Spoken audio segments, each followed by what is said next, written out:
we have installed in Palmdale is essentially these three components. So the surgeon console is where the surgeon sits during surgery. All of the instruments, the cameras, the energy, everything is fired directly from that console. Now when your head is submersed in that actual console, instead of looking at a 2D screen like you see on the tower, you're actually in a 3D high definition environment. So what it allows you to do is to have more depth of perception on the anatomy. What you can see is magnified by 10 times the magnification. So even those small bleeds, you'll be able to respond to and correct immediately. So it's neat. This is essentially like a laparoscopic tower. All of the brains are functioning right through this tower. So from generators to fire a vessel sealing device and a stapler, all of the primary brains are functioning here, essentially operating through the computer. So everything's computerized. You place the computer in between the surgeon and the patient. So what you can do with the surgeon console is actually adjust it to wherever you're comfortable. I can lower this armrest for you to rest comfortably when you're actually in the operating environment. I can move the headrest up or down and tilt it back or forth to make it more comfortable for you while you're operating. The foot pedals will also slide back and forth depending on how long your legs are and how comfortable. Okay, so if we're comfortable, these are the master controllers. So when you put your fingers in the master controllers, what I would do is take your middle finger and your thumb. So put middle finger there and thumb there. Leave your index finger free on both master controllers. Now when your head goes across this infrared line, the system will sense that and you'll be able to gain control of your instruments. If your head is outside of there, it'll recognize you're not in there, all the instruments will freeze. So if you had to turn your head to talk to somebody in the operating room, the instruments stop. They won't move until you are back in that console doing what you need to do. Well, what if the surgeon wears glasses? That's okay. You leave the glasses on. So go ahead and lean forward if it's comfortable. Now just pinch and release your fingers and rotate your hands a little bit. And you'll gain control. Same thing with your right. So you have both hands you can operate with. So go ahead and get control of your right hand as well.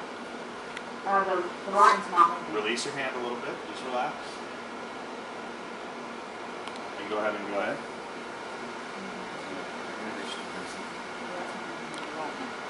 There it goes. And there you go. What do they do? Well, sometimes if you grip it too hard, Okay. it won't respond. So you want to grip it nice and easy. It doesn't require a lot of strength. As you reach down, you can grab a hold of any of these rubber bands. Now you're in a 3D environment. If you were doing this in 2D, you'd be doing it without the depth perception. So reaching down and grabbing that little red rubber band down there Oh, okay. would be a little bit difficult. So go ahead and reach out and grab a hold of it.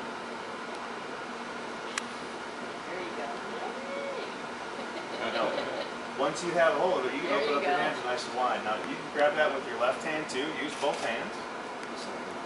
Wrist. Go ahead and turn your wrists, because that's a big piece of the technology.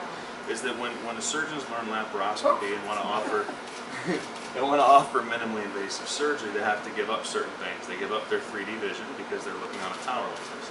They give up their wrist and the ability to really wrist and articulate around tissue. And they also have to learn that backwards thought process of down and right is up and left in order to be able to do the procedure. You got it, girl. Look at that. You're ready to go. Higher. So if you can imagine, if you had a long surgery, depending on the type of surgery you're doing, being able to sit in a comfortable environment, your third case, your fourth case, you're not any more tired than you were on your first. Patient number 3 gets your best just like before. We would like to give a big thank you to Mid-American Solar and Sun Power. They donated over $15,000 to various groups within our district. We need new girls basketball uniforms, the soccer goals for our soccer team, new middle school uniforms for cross country, girls and boys basketball. They help supply our snack bar, and they also donated to 4th grade classes in our AP Bio classroom. So we want to say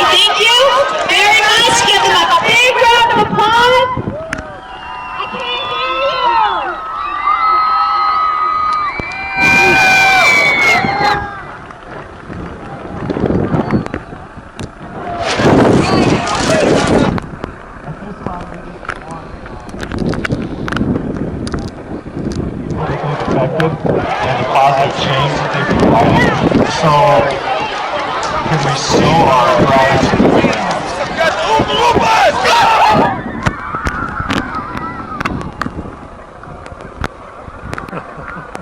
Alright, the rest of our groups, I think, thank you. Come on down.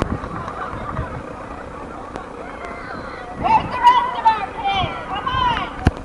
We have our tropical cross-country representatives. We have high school girls and boys soccer and girls basketball and our NC bio class.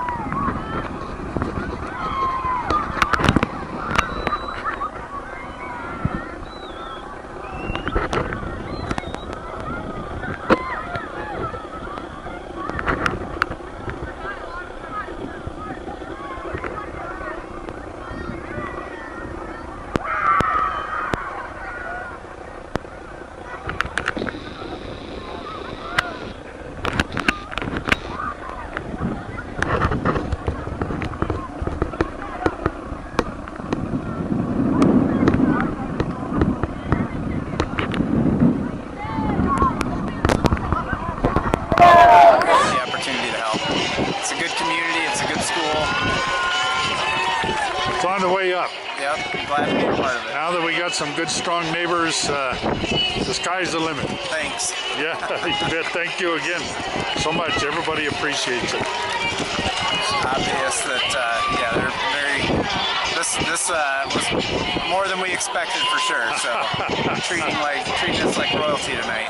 All right, and you're from Iowa?